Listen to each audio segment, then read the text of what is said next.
Salve, salve tricolores, sejam bem-vindos a mais um vídeo aqui do canal. Se você for novo por aqui, não esqueça de se inscrever aí embaixo, deixar o like no vídeo e me seguir lá no Instagram, AlemãoSPFC. E agora, sem enrolar, vamos pro vídeo de hoje, desejando uma excelente quinta-feira, que Deus abençoe o nosso dia, São Paulinos e São Paulinas. Hoje temos a grande decisão aí do Campeonato Paulista, né? Corinthians e Palmeiras, Palmeiras e Corinthians. A ida foi vencida pela equipe alvinegra e só de raiva hoje eu vou torcer pro Corinthians, rapaziada. Quero saber se vocês vão acompanhar a partida, vão torcer por alguém aí. Pra mim não dá pra torcer nem pra Corinthians nem pra Palmeiras, mas pelo que fizeram com a gente na semifinal aí, eu vou torcer pro Corinthians ser o campeão de hoje à noite. Vamos lá que nós temos muitas novidades, né? A gente já vai começar com a grande notícia que está aí colocada no título, a assinatura entre São Paulo e Marinakis. A gente já está tratando sobre isso com vocês já faz muito tempo. O Marinakis, que é um magnata grego, bilionário, dono do Olympiacos, que é uma das maiores, se não a maior equipe do futebol grego,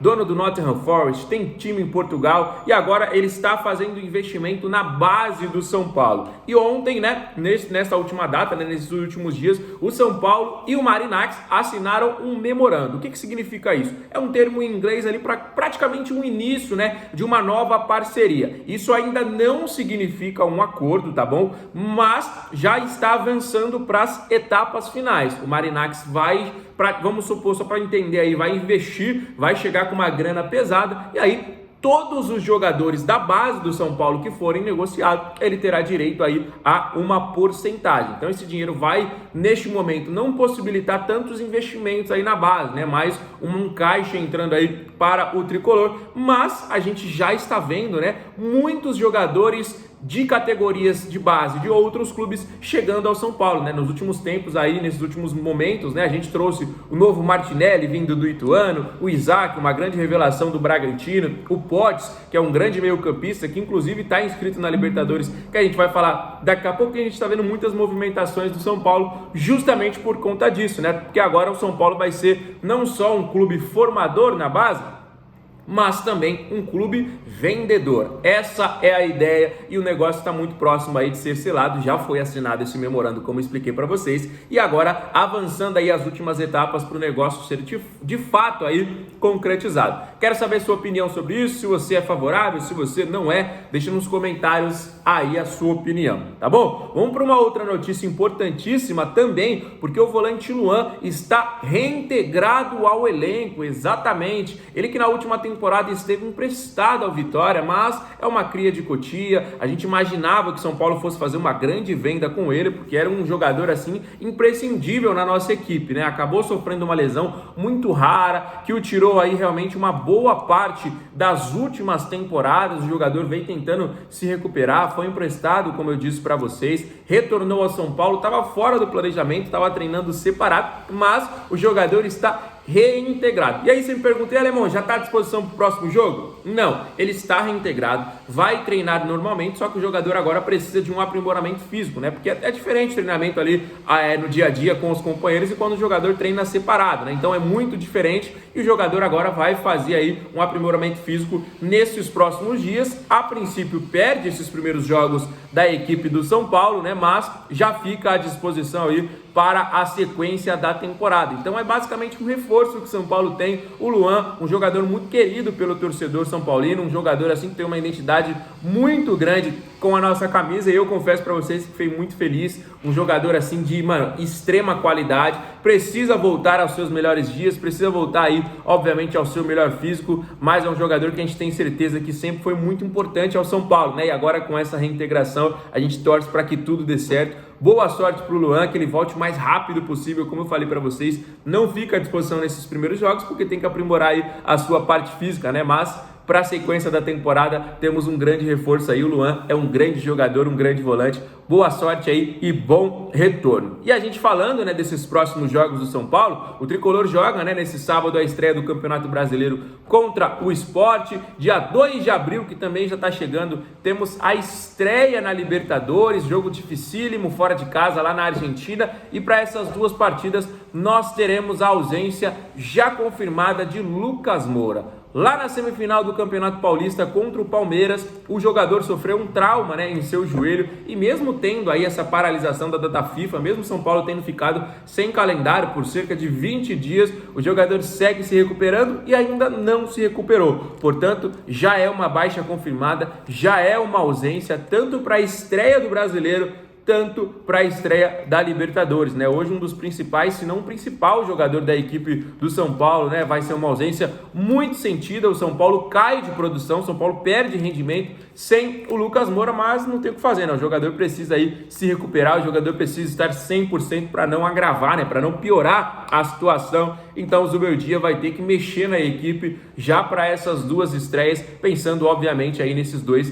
campeonatos, e a gente espera que o Lucas volte o quanto antes, volte o mais rápido possível, né? Um jogador que dá uma outra cara para esse nosso time. A gente espera, né, que não faça tanta falta assim em questão de resultado, né? Beleza que a gente está sem o Lucas, não tem o que fazer, o jogador precisa se recuperar, mas a gente espera que a gente consiga sair com uma vitória no Brasileiro, uma vitória na Libertadores, que o São Paulo jogue bem, né? Porque às vezes não é só a vitória também, né? A gente está pedindo aqui já faz muito tempo um São Paulo incisivo, um São Paulo intenso, e a gente não vem tendo, né? Às vezes até quando o São Paulo ganha, joga mal, um jogo chato, um jogo monótono, aquele jogo que você fala assim, mano, sorte de quem não assistiu, aquele jogo que dá sono, né? Já faz muito tempo que o São Paulo vem apresentando esse futebol. Então a gente espera, né, que além do resultado, que a gente volte a jogar bem, né? É uma coisa que a gente espera, é uma coisa que a gente torce, é uma coisa que a gente realmente assiste o jogo já imaginando, né? Porque ninguém quer assistir aquele futebol chato, ninguém para a sua vida, ninguém para o que está fazendo para assistir um jogo feio, né? E cá entre nós,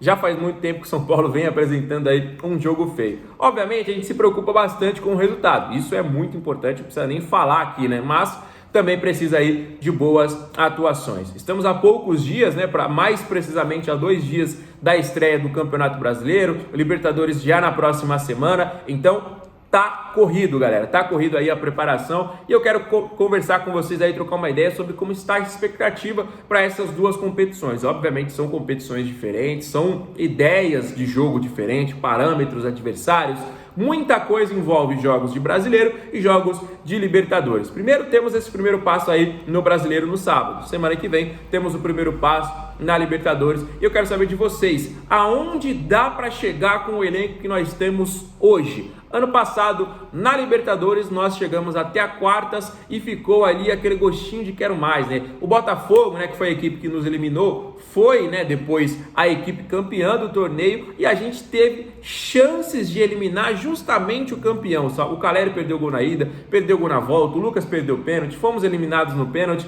então ficou aquele gostinho de que dava para o São Paulo ter ido mais longe, né? Depois o Botafogo elimina a gente e logo numa semifinal mete 5 no Penharol, então a gente ficou, pô, dava pra gente também ter chego à final. O Botafogo foi campeão com um jogador a menos a partida inteira, né? Então a gente fala, mano, será que dava pra gente ter conseguido o tetra da Libertadores?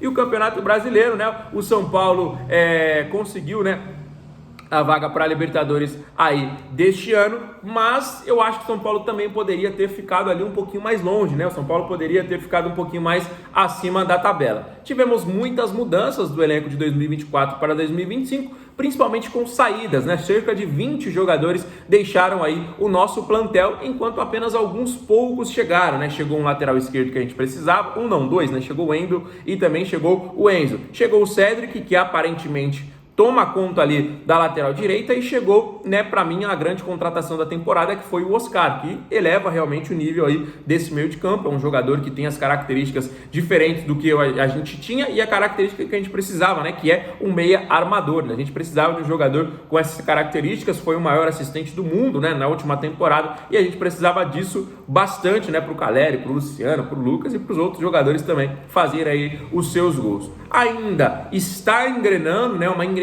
que está tentando se ajustar para conseguir caminhar durante 2024 inteiro. O mês de abril já está aí, né? Então, para caminhar, para essa engrenagem encaixar, até o momento já foram praticamente 3 meses, né? Então a gente tem o restante da temporada aí, muita coisa, né? Mas ainda tem Libertadores, Copa do Brasil, Brasileiro para começar. A expectativa, ela é boa, na minha opinião. Não é das melhores. Eu acho que tem times mais qualificados que a gente, como o próprio Palmeiras, o Flamengo, né? Que tá voando aí no cenário brasileiro. Mas, por exemplo, esses times tem o Super Mundial de Clubes, então pode dar uma prioridade para eles, pode envolver muita outra coisa, o São Paulo ir caminhando quietinho aí nessas competições. Eu acho que sim, a gente pode chegar longe, mas também a gente tem que melhorar muito, tá bom? Essa é a minha opinião, quero saber a sua, portanto deixe aí nos comentários. O vídeo de hoje está chegando ao final, mas não esqueça, se você for novo por aqui, de se inscrever para acompanhar diariamente as principais novidades, deixa o like no vídeo e os comentários sobre todos os assuntos que a gente falou. Fechado? Fique com Deus, um abraço e valeu!